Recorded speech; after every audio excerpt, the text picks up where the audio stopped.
Welcome to the Texas Talks podcast. I'm your host, Brad Swale. Today, I'm joined by Chris Williston, the president and CEO of the Independent Bankers Association of Texas, which was formed in 1974 and is now comprised of over 2,000 banks and branches in 700 Texas communities.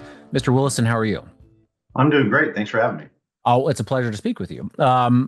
It's always fun doing this podcast because I get to speak to people that do interesting things that you don't typically hear about. So, I gave a pretty brief intro there about you and IBAT. Is there something you wanted to add to that? Sure. Yeah. I mean, and thanks so much. I love doing stuff like this because we get to talk about our issues. We get to talk about our members, the people that we serve all the time. There's a lot of folks that kind of stumble into association management, find their way into serving a membership group like this in a very unorthodox way. I grew up around associations. My grandfather was an association executive with the Texas Medical Association for 33 years. My dad actually ran IBAT before I got the chance to do so as well. So growing up in this world of serving members, trying to identify their needs, meet their needs, and represent them, and be kind of the tip of the spear of their voice in the Texas legislature and also at the federal level. It's a cool world that we just get the opportunity to live in. It's kind of a neat thing that's been a part of my family for generations now. Yeah, I mean, that is interesting that grandfather, father, and father and son both, running the exact same organization, member association. I mean, you think about maybe like a family business, someone owns a Sure. local, I don't know, grocery shop or whatever, and it passes down generations. But you're elected by your members. Is that correct? That's correct. Yeah, our board of directors. So it's honestly, I grew up thinking that's the last thing I'm going to do, right? But dad dragged me. I'm using quotes, air quotes. Some people will probably see, but dad dragged me all over the state for years when I was a kid. He took me to places like Yoakum and Hale Center and Colorado City and places most Texans don't go. And we'd go for these 50th, 100th anniversary celebrations of banks. And you kind of see, I guess, a corner of Texas and an impact point through the local bank that most people just really don't understand. Growing up around that, again, you kind of like, well, I'm going to go out and make my own life, do my own thing. I sort of fell into working for the Independent Bankers Association of Texas, in that, I was working for another association and thought maybe I'd go back and do a PhD, do something else in my life. Dad said, well, while you figure that out, why don't you just come over here and work for me for a bit? And after a couple of years of working for Dad, I got bit by the bug. Sure. I maybe got a full appreciation for community banking and local communities and the importance of how community banks support local communities in a way I never really understood growing up. So I got to kind of reconnect with something I'd been around with my whole life, appreciate it in an entirely new way, and then just get a chance to have more and more progressive responsibility. And luckily, when Dad said he was going to step down, they gave me a shot at the job and did a national search. And I was blessed to be able to come out on top of that. Yeah, there you go. Yeah, I guess with all the talk about public schools and school choice and everything, that not that we're going to talk about that today, but people talk Oh, about please no. Yeah. the local public school being such a cornerstone for smaller rural communities, which is certainly, I think there's truth to that. But I guess a local community bank as well, being there to provide loans and the economic growth for those communities so that they can stay alive and even grow. Yeah, Really cool. and really, you do talk about the kind of fabric of a community, and it does tie back into that school choice discussion. I mean, we hear a lot about it from our members because so many of our folks serve on school boards in their local communities, and they invest back in the schools, and they make sure that the bank logos up on the scoreboard at the football field and all those things. I mean, it truly is. If you think about like idealizing, kind of creating an ideal local community, you would always include a local lender, like a local source of consolidated capital that's then able to be leveraged for the good of that community, to meet the lending needs, to grow small businesses, to make sure that agriculture is taken care of, all the things, and then to reinvest back in the community, not only through direct, support of the owners of that bank, but through, all the kind of impact points, the giving points, supporting the local nonprofits and the booster clubs and everything else. Yeah. So I want to talk a little bit more about what y'all do and everything, and we'll get to y'all's priorities in this 89th Sure. legislature. But you mentioned something there that I just wanted to comment on because I guess it's never really occurred to me. Yeah, if you go to a rural, rural part of Texas, Friday night lights, football stadiums, and you'll have the local bank's logo up there as a sponsor. I wonder now that you're mentioning it, how often that local bank actually needs needs the sponsorship, needs the eyeballs on their logo. They probably don't, Right. and That's a they're great just point. helping the community. Yeah, it's a great point. I mean, I would say they're probably just helping the community, right? In many cases, they're the bank in town, Yeah. and it ties back to what we do overall as an organization, right? We support community banking. We think community banking, the kind of banks where people are lent to not just based on pure credit worthiness, but based on relationship, based on trust, sometimes generational trust. Like, oh, I knew his dad's dad, and they're going to be good for it, Yeah. right? That's a kind of something that people assume doesn't exist anymore. But when you get outside the metro areas and you go to places where yeah, that logo's up there, not because they have to have the advertising, but because it's part of the fabric of the community. What that also means is they're enough of a fabric of the community to be able to say, you know what, Brad, on paper, this loan may not make sense, right? The big bank may not make that loan if they were sitting here and they had a matrix to run this loan through. But I trust that you're going to do everything you can to make this right if something goes wrong, and we're gonna find a way to make it work together. That's something we've lost in a lot of corners of business in this country. It's something we'll lose and never get back if we lose local community banking. Yeah.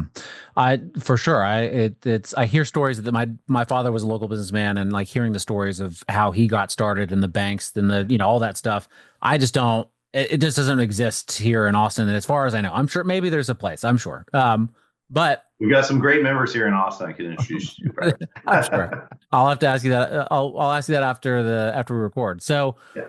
all right. So what exactly does IBAT do? I mean, you're a members association. I assume that it's, representing the interests of the member banks. Is that about it? No, it's far from it. But though, like every association, we were founded first as an advocacy organization.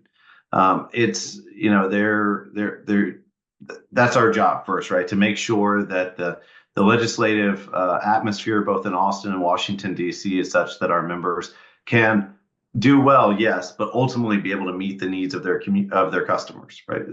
I think one of the things that's lost in the discussions a lot of time is this isn't just about profitability. It's not just about the banks doing well. It's about, hey, don't pass a law or promulgate a regulation that ties our hands in such a way that it makes it too difficult for us to serve people, and sort of employs some of that creativity to be able to do so in the way that makes most sense, both for the bank and for the customer. IBAT, however, really has a diversified impact on its members. We don't just do advocacy. There's a lot of organizations that do. We do a whole lot of education. We actually have 5 different companies under the IBAT umbrella. We do things like help them adapt to the burden of regulatory compliance. We have even fractional compliance officers that will hire people and then sub them out to banks. So if you think about a rural community, I tell this story. A few years ago, one of our rural banks called us and they said, "Man, do you have anybody for us? Like any ideas? Our compliance officer just left to go work at the funeral home across the street." Okay. Now, think about that for a minute. I mean, Sure. that's sort of my comment when I'm in DC is y'all have made it so bad on banks that people would rather go be around death all day than be a compliance officer in a rural Mm, community bank. yeah. But think about, what do you do in a rural community when that highly specialized job function, that person walks out the door? So we do things like make it easier. We hire those people and then we fractionalize them back out to the bank so that they can meet those needs, or they can have that function filled where they may not be able to find somebody to do it locally. So we try to get creative, right? We listen to our members, we hear what they need, both in terms of education, but then products and services and offerings, and where we need to, we create new entities, new businesses. We've created several new businesses since the pandemic to just meet specific needs that our members have, and then sell those products and services back to our members. Yeah. I mean, that's interesting. That's cool that, like, I guess what do you call it? The fractional compliance officer or whatever it Yeah. was. I mean, that's got to be I'm sure there's lots of services you provide, but that has to be such a relief to the smaller member banks that that option is there. They don't have to go out and find that specialized person. Yeah, Brad, the simple truth is that we lost a third of the banks in the state and just over a third of the banks in the country since the 2008 financial crisis. Those Whoa. are not banks that failed because of the financial crisis. Those are banks that went away because the 2010 Dodd-Frank Act, Financial Reform Act, was so burdensome. Even though it was meant to address those big banks that caused the financial crisis, the trickle-down effect of all those regulations, the massive impact on the product mix and the way that banks could serve their customers was so massive that banks had to go achieve scale in order to try to survive, right? Yeah. So you saw a bunch of mergers and acquisitions. You saw a bunch of smaller banks just go, hey, this is too difficult for us. We're too small. We have a bank with 6 employees total, right? So if you think about, they've got rules and regulations that they have to adapt to, that JP Morgan has to adapt to. Yeah. Massive mess up in scale there. So our mindset is, let's try to relieve every stress point that, just as you identified, every stress point that would make a bank that's vital to their community otherwise consider throwing up their hands or saying, we just can't go on like this. How do we relieve those stress points so that that bank can survive and thrive and continue to do what they do? Because when they leave Cold Spring, Texas, when they leave Sweetwater, Texas, nobody's swooping in. Like, the big banks are not coming to serve those communities. So we have to preserve every bank charter that we can. We have to get creative to help them do well. Yeah. So let's talk about some of the priorities here in Texas. There's Senate Bill 2026 and House Bill 4124. Yeah, Those are companion bills. Is that correct? they are. They So are. you're the expert. I'll let you sort of describe what they are. Yeah, this is part of a discussion that's been going on for years. It actually, a lot of it originated with the financial crisis, and that Dodd-Frank bill is small businesses hate, businesses of all kinds hate paying the swipe fees for credit and debit cards, right? Everybody does. Anybody that takes those cards. My son actually runs a small business. He's 12, by the way. He Oh, runs an ice cream cart.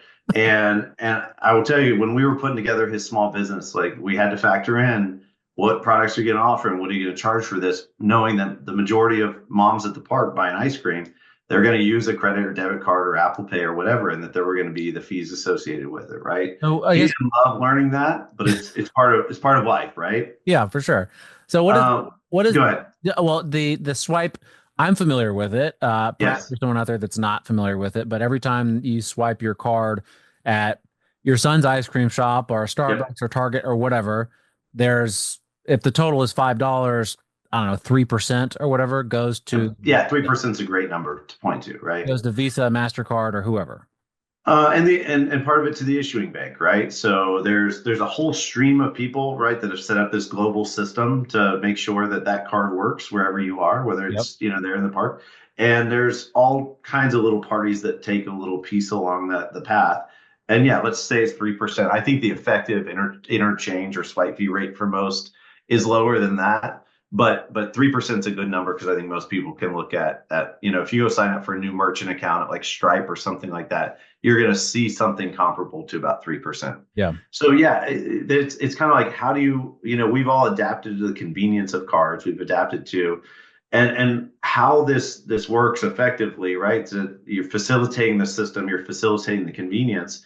You're also facilitating somebody to backstop the consumer in terms of fraud, right? So, Brad, if somebody steals your debit or credit card and they go use it, and you say, "Hey, this was fraud," you get your money back Yeah. immediately as the consumer. It's heavily weighted in the favor of the consumer. Somebody in that path is taking the loss. The vast majority of those losses are taken by the banks that issued that credit card, right? Okay. So most of the stuff isn't recoverable, right? Somebody goes and fraudulently buys a meal at a restaurant or fraudulently goes and buys some goods or services. Very rarely are you arresting those people, returning the stuff. Like, it's just not happening, right? Yeah. So somebody has to take the majority of the hit to make the customer whole. The issuing bank, the bank that stands behind your credit or debit card, more often than not is the one taking that. So those fees help offset those losses, generally speaking.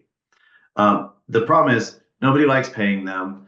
A restaurant will look at their total transaction volume and go, man, this is really like it adds up. It adds up like 3% here, 3% there. It really adds up.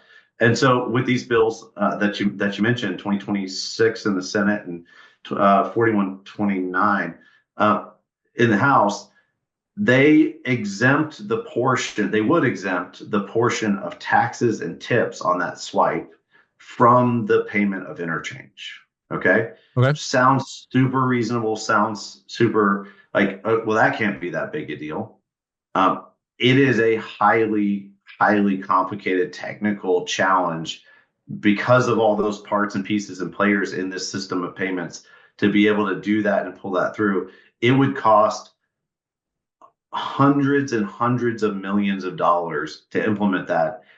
On top of that, it would require probably that every small business retrofit their point of sale machines and things to be able to adapt to that change in how that is programmed and how it's effectively done. Yeah. Yeah. I'll let you ask your next question there. Well, no. So, I mean, I guess, I don't know. Is this similar to, I mean, other regulations where maybe this is not true across the board, but the big businesses can usually absorb it, and they have, like you said, with the big banks, Yeah. they can, JP Morgan has the team to follow the regulations, whereas the small, Midland Community Bank or whatever it is, Right. they don't have the money or the resources to pay for those people, and so it's a bigger struggle for them. And then Midland Community Bank goes out of business, and that helps JP Morgan. Yeah, I think you're tracking right. I'm going to tell you, there's even kind of a flip side narrative here that I think is even more nefarious than the one you just identified, right? Okay. Because as I've watched this play out, and I've watched it play out not only in Texas but in other states where this has been introduced, it's always the small business coming out there, right? It's the one or two location restaurant coming out and going, please say, like, help us. The big retailers, though, are hiding in the back. They're always in the back. The Walmart lobbyist is always there. Walmart has been on a decade crusade to try to kill interchange fees because, as you can imagine, they pay more than anybody else by volume. Yeah. So I did the math, right? If you think about this, okay, so let me get nerdy for just a minute, if you don't mind, right? I'm a small business. I run $100,000 worth of transactions. Yep. All right. It's all cards. On that 100,000, you're going to collect what, 8.25% in terms of sales tax. Yeah, that's what it is here in Travis County. So $8,250 on that $100,000 in transactions. If you go base the 3.5% interchange, which is high to your point.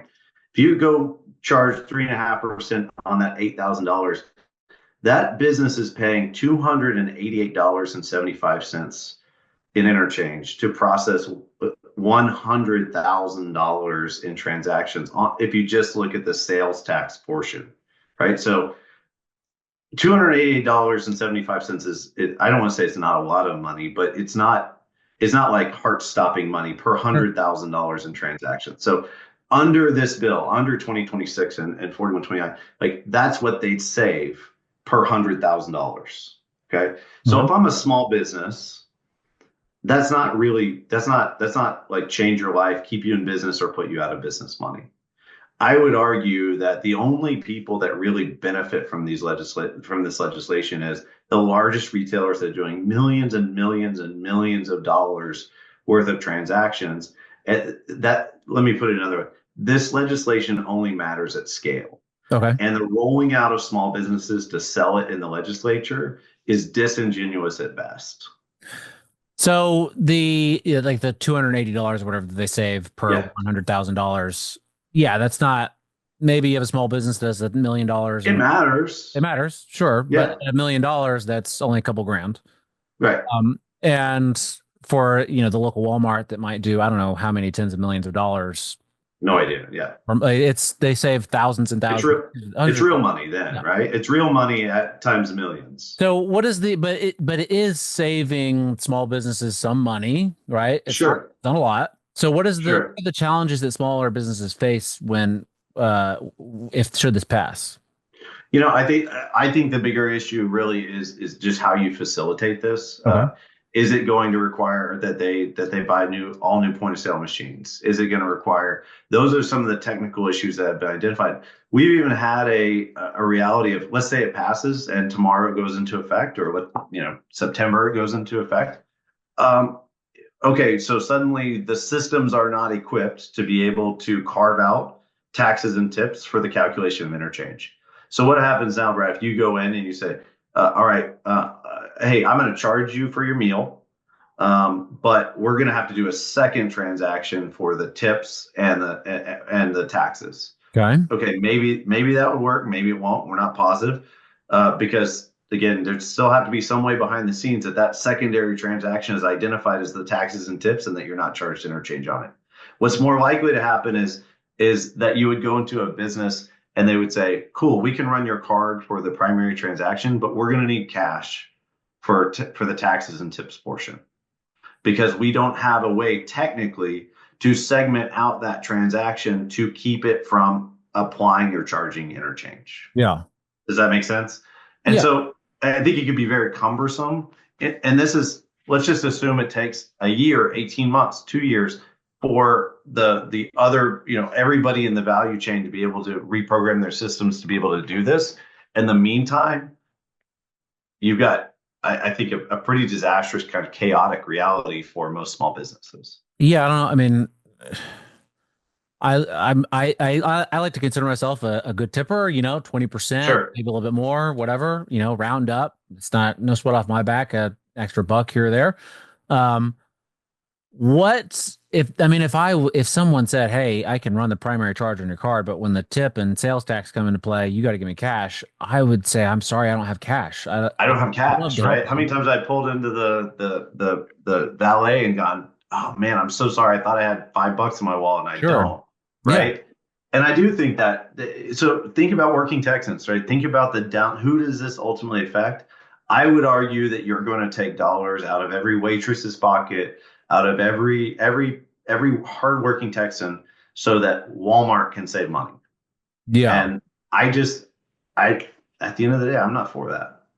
So, I mean, as a consumer, if I'm, whatever, I go to a restaurant, does it affect me in any other way? I mean, the price of my meal, everything stays basically the same, or would companies have to, or businesses have to sort of increase their prices to, deal with this extra burden? Retailers have argued for a long time that this will have a downward pressure on prices. Okay. The problem is we have proof in the pudding that that's not the case. So after the Dodd-Frank bill passed back in 2010, debit cards were actually placed in a new price cap kind of structure for any debit card issued by a bank over $10 billion. It lowered those swipe fee rates massively, for the vast majority of kind of big bank debit cards. That at best, the best industry data you could find is that helped impact retail prices at best by 1%. Okay. They saved far more than 1%. Okay. What happened was the retailers pocketed the difference. The large retailers pocketed the difference. Yeah. And so we have that real world example. It's not going to save you money when you go out to eat Friday night if the taxes and tips. And honestly, right now, as a consumer, you are not being charged this fee. The business is being charged this fee. You want the convenience of using your card of choice. You don't care what if people cared what their businesses were being charged for swipe fees, nobody would use American Express Yeah. because they have the highest, Yeah. right? There's a reason your rewards are robust on many of the cards. Those are largely help underwritten by the swipe fees of those cards. But you just want the rewards, right? You just Yeah. want the Southwest Airline points. You just want the American Airline points. At the end of you don't care what the business pays as a consumer. Yeah. Well, yeah, typically not. If I'm willing to pay the price, well, I'll pay it. Yeah. And whatever cost, I just assume that the business is putting whatever cost they have into the price of that You just product. assume. Uh, Again, that's what we did with my son's ice cream cart. It's like, oh, we got a price in our credit card fees. yeah. Yeah, I can't imagine any business, especially like a Walmart size business, if they're saving some money. I mean, if you're willing to pay $100 for something, they're going to charge you $100. They're not going to charge you Absolutely. 98. They're going to charge you Right. every single time, even if they're saving $2, they'll charge you $100. Right. So that's interesting. So, um, I mean, you mentioned Southwest Airlines. My understanding is that Southwest Airlines has maybe opposed this or opposed something similar in previous years, previous sessions. Yeah. Yeah. I think anybody that has a downstream impact for any kind of rewards, credit cards, things like that, you're 3% back on your Chase Sapphire card or anything like anybody that has an affiliated rewards kind of system has opposed this bill, right? Again, interchange fees overall.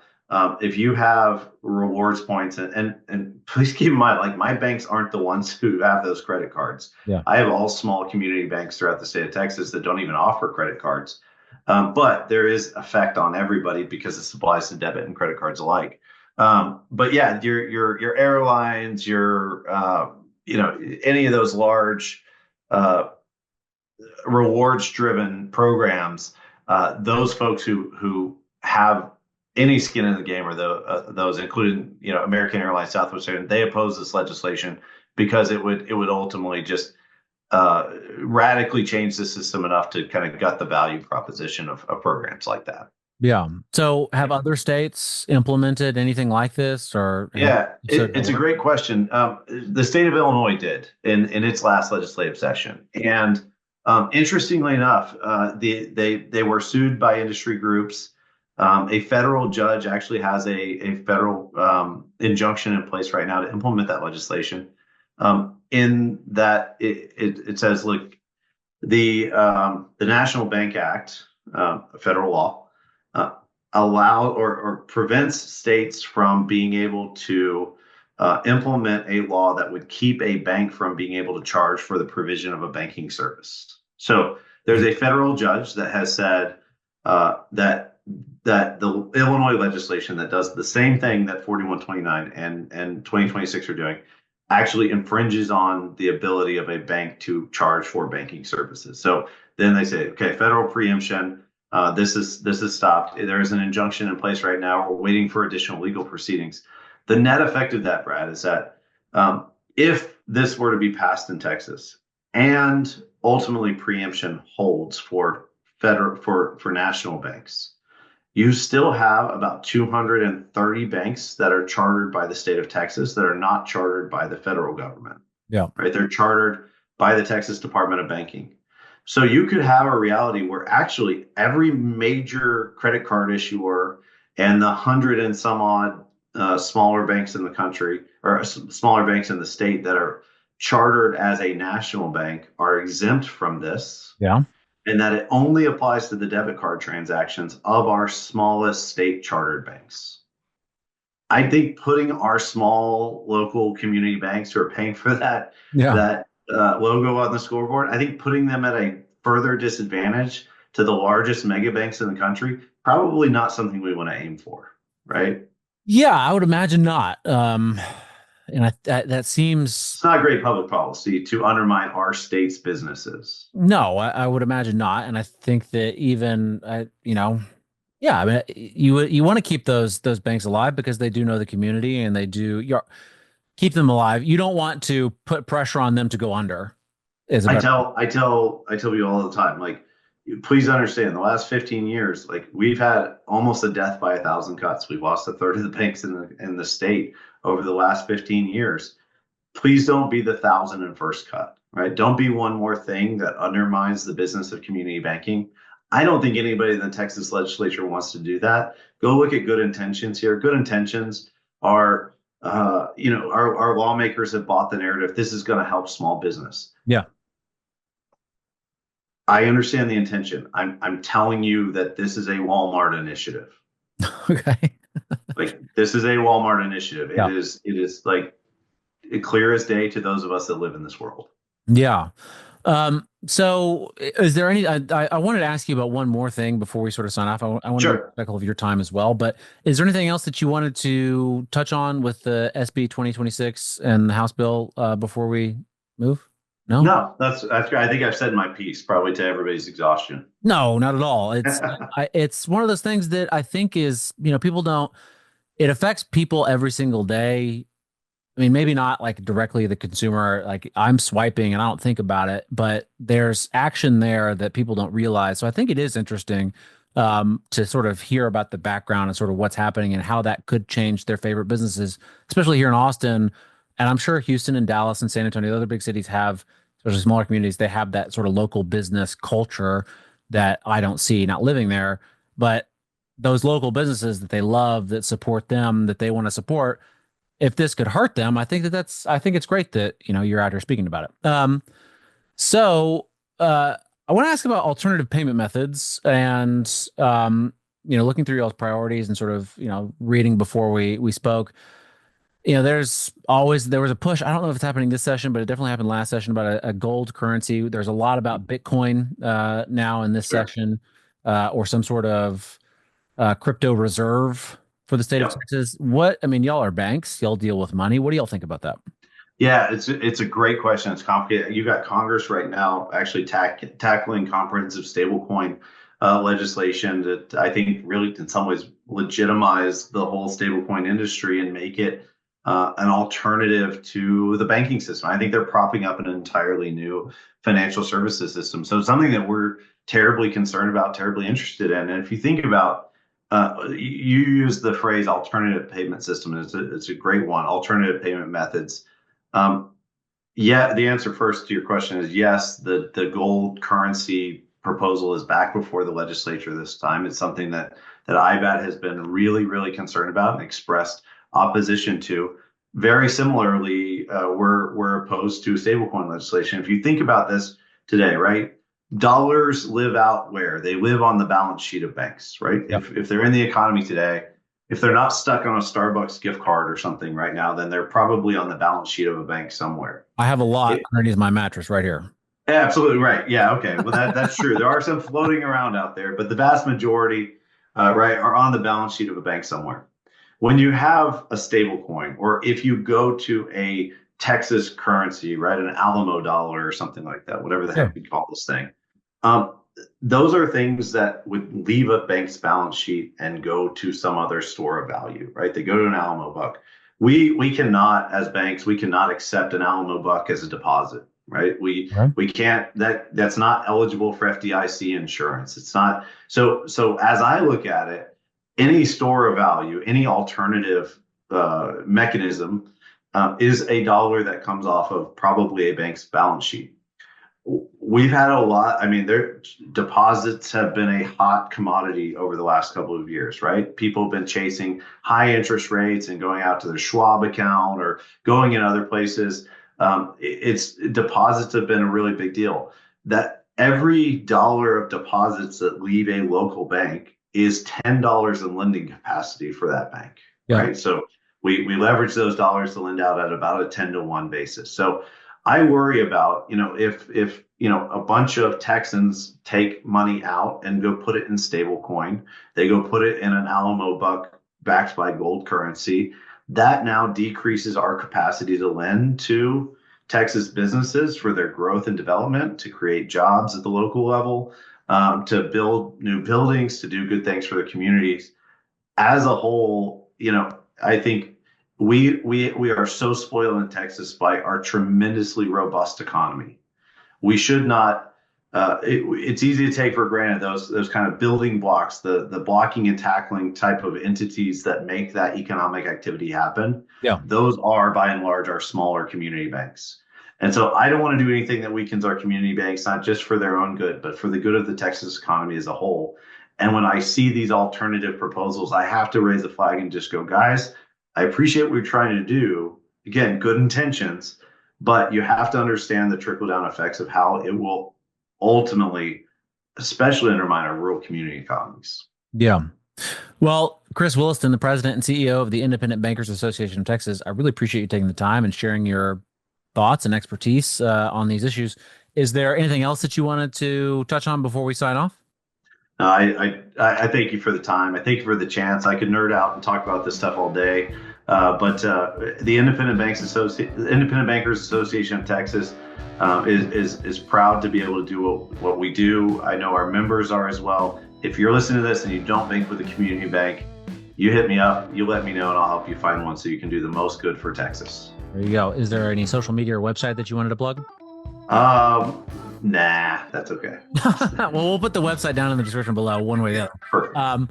Well, Chris Williston, thank you so much. I appreciate it. Awesome. Thank you, Brad.